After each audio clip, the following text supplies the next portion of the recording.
वो तो खुशबू है, वो तो खुशबू है, हवाओं में बिखर जाएगा। वो तो खुशबू है, हवाओं में बिखर जाएगा। बात तो फूल की है साहब, फूल किधर जाएगा। हेलो दोस्तों, जेएस के स्वदेशी ट्रिक के साथ मैं रोहित भाटी आप सबका रिवॉल्यूशन स्टडी पॉइंट पर हार्दिक स्वागत करता हूं। जेएस के स्वदेशी ट्रिक में आज हम बायोलॉजी के स्पेशल एमसीक्यूज की सीरीज का पार्ट 1 स्टार्ट करने वाले हैं। ठीक है, पीडीएफ इसकी लिंक है डिस्क्रिप्शन में, वहां से मिल जाएगी। सब कुछ फ्री है, इस चीज़ का फ़ायदा उठाइए। ठीक है, और अपकमिंग एग्ज़ाम में इनका जो भी आपके लिए योगदान बनता है उसको पूरी तरह से लीजिए और बार बार सेशन को देखिएगा। ये सेलेक्टेड क्वेश्चन सिर्फ आपके लिए। तो हम सेशन स्टार्ट करते हैं बिना टाइम गवाए। तो पीडीएफ के लिए पीडीएफ है, ठीक है। टेलीग्राम ज्वाइन कर सकते हैं, फेसबुक ज्वाइन पर आपको व्हाट्सएप ग्रुप नंबर भी दे रखा है, वहाँ से आप सब कुछ आपको फ्री ऑफ कॉस्ट प्रोवाइड किया जाएगा। आपकी कोई क्वेरी है तो उसको भी आप बता सकते हैं, उसका भी समाधान किया जाएगा। ठीक है, तो स्टार्ट करते हैं हम आज के सेशन का पहला क्वेश्चन। आधुनिक मनुष्य के हाल का पूर्वज है, तो ये इसका क्रो मैग्डॉन मानव जो है ये आधुनिक मानव के हाल का जो पूर्वज है ये है। ऑप्शन बी करेक्ट आंसर हो जाएगा। वर्तमान मानव जाति में कृषि और सभ्यता का प्रारंभ सभ्यता संभवतः हुआ था, तो ये अफ्रीका के नाइल नदी के निकट हुआ था। ठीक है, वर्तमान मानव जाति में कृषि और सभ्यता का प्रारंभ संभवतः कहाँ हुआ था? अफ्रीका के नाइल नदी के निकट। पूर्व पाषाण काल का संदर्भ किसके लिए आता है? तो प्राऐतिहासिक मानव के लिए आता है। ऑप्शन ए करेक्ट आंसर हो जाएगा। अग्नि का महाद्वीप जहां मानव से संबंधित जीवाश्म सबसे अधिक मिले हैं, तो ये अफ्रीका है। ऑप्शन बी करेक्ट आंसर हो जाएगा। अग्नि का प्रथम प्रयोग करने वाला प्रागैतिहासिक मानव संभवतः था, तो जावा कपी मानव था। ऑप्शन बी करेक्ट आंसर हो जाएगा। सबसे पहला प्रागैतिहासिक मानव संभवतः था, तो होमो हेबिलिस था। ये ऑप्शन ए करेक्ट आंसर हो जाएगा। मानव का वह पूर्वज जो सबसे पहले दोनों पैरों पर सीधा होकर चला, तो ये ऑस्ट्रेलोपैथिकस था। ऑप्शन बी करेक्ट आंसर हो जाएगा। जो सबसे पहले दो पैरों पर सीधा होकर चला था। प्रागैतिहासिक मानव जिसने सबसे पहले संभवतः रहने के लिए झोंपड़ियां बनाना तथा मुर्दों को धर्म क्रिया के साथ दफनाना प्रारंभ किया था, तो ये कौन सा था? ये था Neanderthal. Option A correct answer हो जाएगा।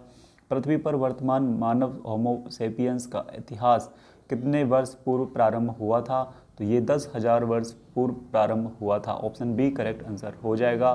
प्रागैतिहासिक मानव के जीवाश्म रिकॉर्ड से पता चलता है कि शिलाओं पर रंगीन चित्रकारी सबसे पहले किसने की थी? तो क्रो मैग्नॉन ने की थी। ऑप्शन ए करेक्ट आंसर हो जाएगा। इसमें से किसे आधुनिक मानव का सीधा पूर्वज माना जाता है? तो इसे होमो इरेक्टस को सबसे सीधा पूर्वज माना जाता है। ऑप्शन सी करेक्ट आंसर हो जाएगा। प्राणी जिसे मानव ने सबसे पहले पालतू बनाया संभवतः था, तो ये कुत्ता सबसे पहले था जिसे मानव ने पालतू बनाया। किसी क्षेत्र विशेष में किसी जीव जाति के सारे सदस्यों के जीन बनाते हैं आबादी का, यह जीन पूल कहलाता है। ऑप्शन ए करेक्ट आंसर हो जाएगा। ऑस्ट्रेलिया के मार्सुपियल स्तनियों तथा शेष पृथ्वी पर यूथेरिया के जैव उद्विकास में परस्पर किस प्रकार के उद्विकास का आभास मिलता है? तो समांतर उद्विकास का आभास मिलता है। ऑप्शन सी करेक्ट आंसर हो जाएगा। एक नई जीव जाति की उद्विकाशीय उत्पत्ति तब हो जाएगी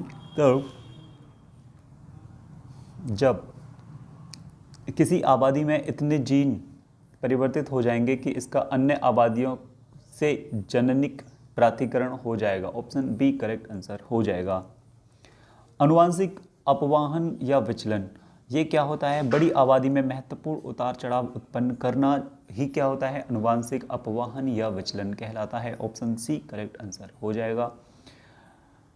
डुगोन्स नामक समुद्री जीव जो कि विलोपन की कगार पर है, क्या है ये? स्तनधारी है। ऑप्शन ए करेक्ट आंसर हो जाएगा। जाति उद्भवन तब होता है जब एक ही जाति की विभिन्न आबादियों का जननिक अलगाव हो जाता है। ऑप्शन बी करेक्ट आंसर हो जाएगा। निम्नलिखित में से कौन सा एक कपी नहीं है? तो लंगूर जो है ये एक कपी नहीं है। किसी जीव जाति की आबादी में उत्परिवर्तन जीन के फैलने की संभावना तब होती है जब, ऑप्शन सी, इसका प्राकृतिक चयन हो जाता है। ऑप्शन सी करेक्ट आंसर हो जाएगा। पांडा भी उसी कुल का सदस्य है जिसका या जिसकी भालू सदस्य है। ठीक है, ऑप्शन सी करेक्ट आंसर हो जाएगा। मैमथ पूर्वज हैं, तो ये हाथी के पूर्वज हैं। डायनासोर थे, तो डायनासोर क्या था? ये मेसोजोइक सरीसृप थे। ऑप्शन बी करेक्ट आंसर हो जाएगा। सीधा सीधा क्वेश्चन यहाँ से आता है दोस्तों। ठीक है, तो आपको ये अपने दिमाग में रखने हैं। कीवी पक्षी पाया जाता है, तो कीवी पक्षी न्यूजीलैंड में पाया जाता है। ऑप्शन सी करेक्ट आंसर हो जाएगा। इनमें कौन सा जंतु कुछ ही समय पूर्व विलुप्त हुआ है? तो ये डोडो है, जो कि कुछ ही वर्ष पहले विलुप्त हुआ है। अपने व्यापक रूप से स्वीकृत भाव में जैव विकास का मतलब है, तो परिवर्तन के साथ आवरण ही इसका मतलब है। ऑप्शन बी करेक्ट आंसर हो जाएगा। जीवन व्रत में जाति व्रत की पुनरावृत्ति किस सिद्धांत से स्पष्ट होती है?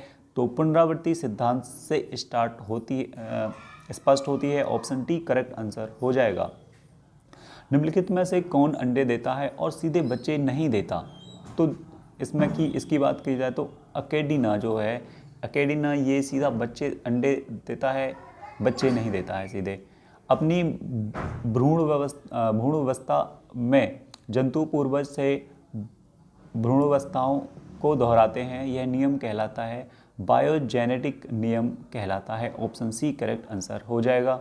कौन सा पक्षी उड़ नहीं सकता है? तो ईमू जो पक्षी है ये उड़ नहीं सकता है। डार्विन द्वारा प्राकृतिक चयनवाद के प्रतिपादक में किसका प्रभाव सबसे अधिक था? तो आबादी पर माल्थस के लेख का जो अभाव था वो सबसे अधिक था। ऑप्शन ए करेक्ट आंसर हो जाएगा। जीव विज्ञान को सर्वप्रथम किसने समझाया था? तो लेमार्क ने सबसे पहले जीव विज्ञान को समझाया था। इनमें से कौन सा जंतु जैव विकास के प्रमाण के रूप में संयोजक है? तो सरीसृप और स्तनियों के बीच बत्तख, चौची, प्लेटिप्स जो है ये इसका संयोजक है। ऑप्शन डी करेक्ट आंसर हो जाएगा। विज्ञान की वह शाखा जिसमें जीव विज्ञान का अध्ययन हो, जीवाश्मों का अध्ययन होता है, तो पैलियोंटोलॉजी कहलाता है। ऑप्शन ए करेक्ट आंसर हो जाएगा। ठीक है, जीवाश्मों का अध्ययन पैलियोंटोलॉजी। उद्दिगास के सबसे अधिक ठोस प्रमाण किससे मिलते हैं? तो जीवाश्मों से मिलते हैं। ऑप्शन ए करेक्ट आंसर हो जाएगा। स्तनियों के भ्रूणीय विकास में हृदय का क्रमिक विकास होता है। हृदय पहले मछलियों के हृदय की भांति द्विवेशमी, फिर उभयचरों के हृदय की भांति त्रिवेशमी तथा अंत में चौवेशमी हो जाता है। यह तथ्य किस परिकल्पना से संबंधित है? तो बायोजेनेटिक नियम से ये संबंधित है। ऑप्शन सी करेक्ट आंसर हो जाएगा। प्रोटोथीरिया का विकास हुआ है, तो सरीसृपों से इसका विकास हुआ है। ऑप्शन ए करेक्ट आंसर हो जाएगा।